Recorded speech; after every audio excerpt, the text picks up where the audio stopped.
جو ویڈیوز ہیں CCTV کی وہ فوٹیجز سامنے آئے. اب دوبارہ جو ہے وہ فوٹیجز بہت ساری سامنے آئی ہیں. اس میں دیکھا جا سکتا ہے کہ PTI کے مختلف رہنما جس دن بانی PTI کو گرفتار کیا گیا تھا وہ واضح طور پر یا تو مظاہروں کا کال دینے کی اور جن مقامات پر حملے کیے گئے وہیں کے وہاں جا کر مظاہرے کرنے کے حوالے سے ہدایات دیتے نظر آتے ہیں. ویڈیو پیغامات ہیں, کچھ جو ہے وہ لیڈ کرتے نظر آ رہے ہیں, کچھ ان پرتشدد مظاہروں کے بعد جو ہے وہ وہاں پر سپیچز کرتے نظر آ رہے ہیں, عوام کو اکسا رہے ہیں. یہ ساری چیزیں تو سامنے پہلے بھی آ چکی ہیں, اب دوبارہ جو ہے وہ ویڈیوز سامنے آ گئی ہیں. بانی PTI کا یہ مطالبہ بھی پوری ہے, تو پھر وہ معافی مانگنے سے کیوں ہچکچا رہے ہیں؟ جو اگر غلطی کی ہے انہوں نے تو اس پہ معافی مانگنے میں کیا حرج ہے؟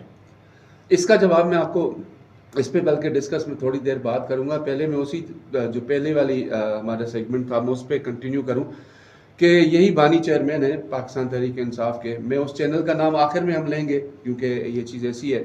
اس چینل جب وہ سیاست میں تھے, کراچی میں تھے, اس لیڈنگ چینل کا دفتر کراچی میں ہے, تو وہ اب شفٹ ہو گیا. اب وہ شفٹ ہو گیا کہیں کسی اور شہر میں. جب اس کا دفتر کراچی تھا تو وہ اس دفتر کے اندر گئے تھے. وہ بہت بڑا ٹاور ہے, اس کے 16ویں 17ویں فلور پہ اس کا دفتر ہے, اس TV چینل کا تھا. ادھر گئے, وہاں جا کے انہوں نے ان کے ڈائریکٹر نیوز کے ساتھ گپ ماری. بلکہ یہاں تک ہے کہ کہا جاتا تھا کہ وہ چینل جو ہے ہی پاکستان تحریک انصاف کا. جس طرح سے ان کی خبریں ہوتی تھیں, بریکنگز ہوتی تھیں, ہم اس ٹائم ہمیں اچھی طرح یاد ہے, تو وہاں پہ بھی گئے. اب اسی چینل کے حوالے سے چونکہ اب اس کی ایڈمنسٹریشن چینج ہو گئی ہے, تو اب آپ نے خان صاحب نے وہاں پہ کہہ دیا کہ جی اس چینل کے لوگ وہاں جو ہے میری خبریں صحیح نہیں چلتی. لیکن میں اپنے ویورز کو نام میں آخر میں بتاؤں گا وہ چینل کون سا تھا جس کے حوالے سے خان صاحب نے نام لے کر کہا تھا. رہی بات آپ کی, اب عمران خان صاحب کی جو دیکھیں یہ سٹیٹمنٹس ہے نا, معافی مانگوں گا اگر میرے حوالے سے کوئی بات سامنے آئی, اگر CCTV فوٹیجز میں بات سامنے آئی. دیکھیں بھائی, وہ معافی مانگ رہے ہیں, اب مل نہیں رہی. وجہ یہی ہے کہ ثبوت لاؤ. بھائی آپ مانگ رہے ہو تو ثبوت کیوں لائے؟ بھائی سیدھی سی کہہ دیں کہ جناب میں معافی مانگ رہا ہوں, میرے کارکنان سے غلطی ہوئی ہے, سیاسی کارکن ہیں, ظاہر ہے وہ طیش میں آ گئے ہوں گے, آپ معافی مانگتا ہوں. لیکن یہ اسٹیٹمنٹ دینے کی مطلب تک نہیں بنتی, منطق نہیں ہے کہ جی میں سامنے جب ثبوت آئیں گے تو میں اس حوالے سے جو ہے معافی مانگوں گا. 2 3 4 پیشیاں ہوئی ہیں, 4 پیشیوں سے عمران خان صاحب مسلسل غیر مشروط معافی کے حوالے سے سٹیٹمنٹس آ رہی ہیں کہ جی غیر مشروط معافی, غیر مشروط معافی یا مشروط معافی. معافی تو وہ بظاہر یہی کہنا چاہتے ہیں کہ جی میں مانگ رہا ہوں, لیکن ان کو مل نہیں رہی. اس حوالے سے آپ نے دیکھا DGI/SPR نے واضح طور پر کہا کہ 9 مئی میں جو ملوث لوگ ہیں ان کو کسی قسم کی کوئی معافی نہیں ملے گی. تو اس کے بعد سے دیکھیں چیزیں, یا اس سے پہلے سے یہ غیر مشروط معافی والی چیزیں ہیں, بظاہر تو وہ معافی مانگ رہے ہیں لیکن ان کو مل نہیں گئی. لیکن آپ دیکھیں نا کہ مجموعی طور پر اگر دیکھا جائے تو جس طرح اس 9 مئی کو ایک احتجاج کیا گیا, پرتشدد مظاہرے کیے گئے, اور اس کے بعد جو کلیم کیا گیا کہ PTI کے کارکنوں پہ تشدد ہوا ہے, اس حوالے سے بھی کوئی ثبوت PTI بھی پیش نہیں کر سکی. آج تک وہ سارے کا سارا ہے, صحافیوں نے یہ بھی پوچھا, اس حوالے سے بھی وہ سوال گول کر کے. تو یہ سیاست میں رویہ ایسا کیوں ہے کہ آپ کی مرضی کی بات ہو تو آپ اٹھ کر جواب دیں, آپ کے اگر مرضی کے خلاف کوئی بات ہو تو آپ تنقید کا نشانہ بنا دیں؟ کیا آپ کے سامنے وہ صحافی جو ہے وہ PRO بنا رہے تو وہ ٹھیک ہے, اگر آپ کے سامنے وہ حق کی بات کرے تو وہ ٹھیک نہیں ہے؟ دیکھیں, جب بھی کسی کے سامنے حق کلمہ حق کہو گیا تو اگلے کو کبھی بھی اچھا نہیں لگتا.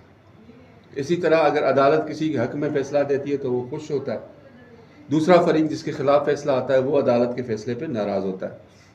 اسی طرح ہم نے خان صاحب کے حوالے سے دیکھا ماضی میں 4 سیٹوں والے کیس سے لے کر آج تک جب بھی عدالتوں سے ان کو ریلیف نہ ملا, یا ان کی قیادت کو, جو پاکستان تحریک انصاف کی قیادت ہے, ان کو ریلیف نہ ملا, تو انہوں نے عدالتوں کے اندر جا کے ان کے خلاف, ان معزز جج صاحبان کے خلاف پٹیشنز داخل کی. اب بات یہاں تک آ گئی ہے کہ جی سپریم جوڈیشل کونسل میں chief justice of Pakistan justice قاضی فائز عیسیٰ, اسلام آباد ہائی کورٹ کے چیف جسٹس اور چیف الیکشن کمشنر, ان کے تینوں کے خلاف جو ہے سپریم جوڈیشل کونسل میں ریفرنس دائر کر دیا گیا. ریفرنس تو نہیں کہا جائے, کمپلین دائر کی گئی ہے, جو کانسٹیٹیوشنلی اور قانونی طور پر ورڈ آتا ہے وہ. اب دیکھتے ہیں جوڈیشل کونسل اس پر کیا کہتی ہے, اس کے اوپر کمنٹ تو میں نہیں کروں گا. لیکن یہاں بھی یہ واضح ہے کہ جب بھی کسی کے خلاف کوئی چیز سامنے آتی ہے تو وہ پھر اس کو ہدف تنقید بناتے ہیں. اب سب سے بڑا جو سوشل میڈیا ٹرول ہے پلیٹ فارم ہے اس وقت تحریک انصاف کے پاس ہے, تو وہ اس چیز کو بہت زیادہ ٹرول کرتے ہیں اور کہتے ہیں کہ جی یہ اس طرح سے ہو گیا, وہ اس طرح سے ہو گیا. جب ان کے حق میں فیصلہ آئے تو وہ کہتے ہیں نہیں جی یہ تو بہت اچھا ہے. جس کی مثال میں دیتا ہوں, کہ ماضی میں ایک وکیل ہے، میں نام نہیں لیتا، وہ میاں نواز شریف کے بھی وکیل رہے، تو ان کے اوپر بہت تنقید کی جاتی تھی. پھر ایک بار موقع ایسا آیا کہ وہی جو ہے وکیل، سینئر وکیل ہے، میں نام نہیں لیتا، وہ پھر ایک دم سے جو ہے سامنے نام آیا کہ جی وہ مختلف مقدمات کے اندر خان صاحب کے بھی وکیل ہیں. وہی وکیل جس کے اوپر تنقید کی جاتی تھی، جو ہدف تنقید تھا، وہ جب عمران خان صاحب کے وکیل بنے تو وہ پھر ان کے لیے تعریفیں شروع ہو گئی. تو اس قسم کی جو پالیسی ہے، اس میں یہی کہوں گا کہ عمران خان صاحب ایک بار معافی مانگ رہے ہیں، لیکن اب معافی مل نہیں رہی. اب معافی مانگنے کے لیے الفاظ کا چناؤ ہے وہ ڈفرینٹ ہے. اچھا، آپ نے بات کی عدالتوں کی، کیا مرضی سے فیصلہ آئے تو اچھا کہا جاتا ہے، اگر مرضی سے فیصلہ نہ آئے تو اس کو بھی تنقید کا نشانہ بنایا جاتا ہے. تو سینئر ترین جج ہے سپریم کورٹ آف پاکستان کے جسٹس منصور علی شاہ، انہوں نے کہا ہے کہ جو سپریم کورٹ کے فیصلے ہیں ان پر عمل درآمد کرنا آئینی طور پر اس کے پابند ہیں سارے، اور اس میں جو ہے وہ کوئی گنجائش نہیں ہے، اور وہ جو فیصلے ہیں ان پر عمل درآمد بھی کروائیں گے. تو ابھی تو جو سپریم کورٹ کے حوالے سے سچویشن ہے، مخصوص نشستوں کا فیصلہ آپ کے سامنے ہے، اس حوالے سے کافی جو ہے وہ لے دے ہو رہی ہے، اس کے حوالے سے اپیلیں بھی ہیں، اس حوالے سے ابھی تک جو ہے وہ تنازعات موجود ہیں کہ اس پر عمل درآمد ہوگا نہیں ہوگا، وہ کہ ابھی تفصیلی فیصلہ نہیں آیا. تو کیا آپ کو نظر آتا ہے کہ مستقبل میں کوئی ایسی صورتحال پیدا ہو سکتی ہے جس میں کوئی آئینی بحران ہو؟ دیکھیں، آئینی بحران تو جس دن 12 جولائی کو جو فیصلہ آیا تھا 13 رکنی بینچ کا، اس دن سے میرے نظر میں آئینی بحران پیدا ہونا شروع ہو چکا تھا. ظاہر ہے ایک فریق ہے حکومت پاکستان، یعنی کہ پاکستان پی ڈی ایم کی پوری جماعتیں ایک طرف ہیں، اور پاکستان تحریک انصاف کے ساتھ الائنس کردہ جماعتیں دوسری طرف ہیں. تو وہ فیصلہ پی ٹی آئی والی جماعتوں کے لیے آیا تو انہوں نے اس فیصلے کا خیر مقدم کیا، اور جو باقی حکومتی ارکان، حکومتی سیاسی جماعتیں تھیں، انہوں نے اس کو ماننے سے صریحاً انکار کیا. اور انہوں نے دیکھا آپ نے کہ الیکشن ترمیمی ایکٹ 2024 کے اندر انہوں نے دوسری ترمیم کر دی، اور آج اس کا گزٹ نوٹیفیکیشن بھی جاری کر دیا گیا ہے. اب اس کے اندر بھی ایک دو جو ہے لوپ ہولز، تو میں نہیں کہوں گا، ٹیکنیکل چیزیں کہ آیا وہ جو ترمیم ہے دوسری، وہ ریٹروسپیکٹو یعنی کہ ماضی سے اس کا اطلاق ہوگا یا نہیں ہوگا. تو اس پر بھی جو ہے 2 سے 3 رائے ایسی ہیں جو سامنے آ رہی ہیں. پاکستان تحریک انصاف کا موقف ہے کہ جی ہم لوگ اس کو ریٹروسپیکٹو نہیں جانے دیں گے، جبکہ حکومت نے کہا ہے کہ جی ہماری ترمیم ہی ریٹروسپیکٹو ہے. تو یہ بحران اسی دن سے چل چکا تھا. اب آ گئی بات جو ہمارے آئندہ چیف جسٹس پاکستان ہے جسٹس منصور علی شاہ صاحب. ان کا یہ آج دوسرا ایک ایونٹ تھا جس کے اندر انہوں نے تقریر کرتے ہوئے واضح طور پر یہ کہا ہے کہ جی عدالتی فیصلوں پر عمل درآمد ہوگا. آئینی طور پر دیکھا جائے تو عدالت کے فیصلوں پر عمل درآمد کرنا پاکستان کے ہر ادارے، ہر شخص پر پابند ہے وہ کہ سپریم کورٹ کا یا عدالتوں کا دیا ہوا جو فیصلہ ہے اس پر وہ ہر صورت عمل درآمد کرے. تو اسی پیرائے میں انہوں نے یہ باتیں کہی ہیں. آج بھی ایک تقریب تھی اسلام آباد شہر کے اندر. اس کے علاوہ انہوں نے گزشتہ دنوں نیشنل بینک آف پاکستان کے جو ریٹائرڈ ملازمین کا کیس ہے اور کانٹیمپٹ کی اپیل تھی، اس کے اوپر انہوں نے ایک ججمنٹ جاری کی ہے، اس میں بھی انہوں نے یہی بات کی ہے. اس کے علاوہ 1-2 مقدمات تھے جس کے اندر سماعت کے دوران بھی انہوں نے اس طرح کے ریمارکس دیے کہ جی عدالتی فیصلے ان پر عمل کرنا ہوگا. لیکن یہ حقیقت ہے کہ عمل تو کرنا ہے. اب عمل کس طرح سے کرنا ہے، جو کرنے والے ہیں اس کو کس طرح سے آگے لے کے چلتے ہیں، کس طرح سے عمل کرتے ہیں، وہ وقت بتائے گا، یا وہ اس فریق کو پتا ہوتا ہے جی میں نے اس کو کس طرح سے کرنا ہے. تو یہ اس پہ میری کوئی دو رائے نہیں ہے. ایک ہی رائے ہے کہ جی عدالتی فیصلوں پر عمل درآمد ہونا چاہیے، چاہے وہ کیسا بھی ہو. لیکن جو فریق مخالف ہے، اس فریق مخالف کو بھی یہ حق ہے کہ اس فیصلے کو مانے یا نہ مانے، اس فیصلے کے خلاف ریویو میں چلا جائے، اس کے خلاف انٹرا کورٹ اپیل کر دے، یا اس کے خلاف جو ہے اپنا کوئی موقف عدالت کے سامنے پیش کرے کہ جی یہ نہیں ہو سکتا. اب الیکشن کمیشن کی بھی پٹیشن آ چکی ہوئی ہے، اور باقی چیزیں بھی ان تمام معاملات کے اندر سپریم کورٹ میں دائر ہیں. تو اگلا ہفتہ تھوڑا سا شاید ریلیکس ہو فیصل بھائی، وہ یوں کہ جو جسٹس منصور علی شاہ صاحب ہیں نیکسٹ ویک جو ہے وہ چیمبر ورک کریں گے.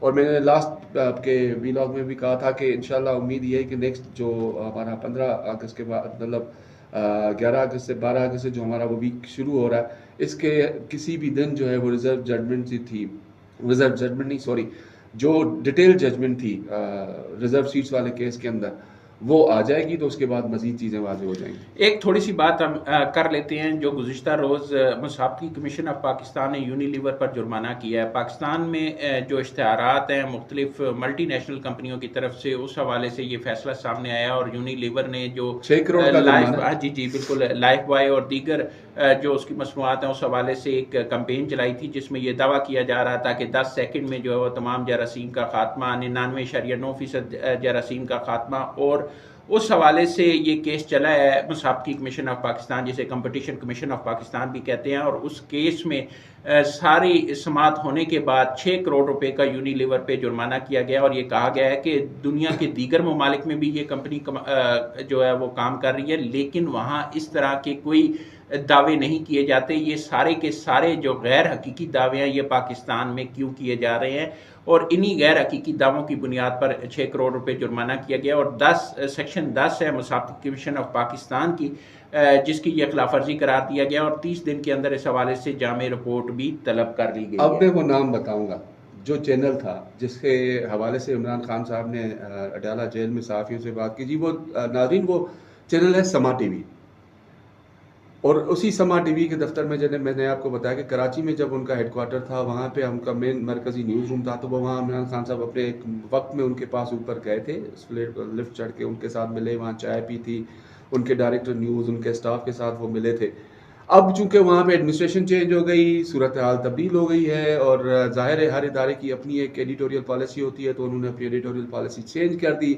تو اب عمران خان صاحب اسی چینل کا نام کہہ رہے کہ کہتے ہیں کہ جی سما ٹی وی پہ میری خبر نہیں چلی، تو یہ آج آپ کے میں خبر دینا چاہتا کہ نام سما ٹی وی کا ہے۔ بہت بہت شکریہ جاوید سمرو۔ آج کے ویلاگ میں ہم نے بات کی کہ سیاستدان جو ہے وہ کس طرح اپنے خلاف اگر کوئی ان کے بات آ جائے تو ناراضگی کا اظہار کرتے ہیں، اور اس حوالے سے بانی پی ٹی آئی جس طرح اپنی باتوں سے یو ٹرن لیتے ہیں، اور جس طرح صحافیوں کے خلاف جو ہے انہوں نے وہاں پہ ایک محاذ کھڑا کرنے کی کوشش کی، جس کا انہیں فوری طور پر آئینہ دکھایا گیا، اور اس کے ساتھ ساتھ جسٹس منصور علی شاہ جنہوں نے واضح طور پہ کہا ہے کہ سپریم کورٹ کے فیصلے جو ہیں ان پر عمل درآمد کرنا لازم ہے، اور وہ عمل درآمد کروائیں گے۔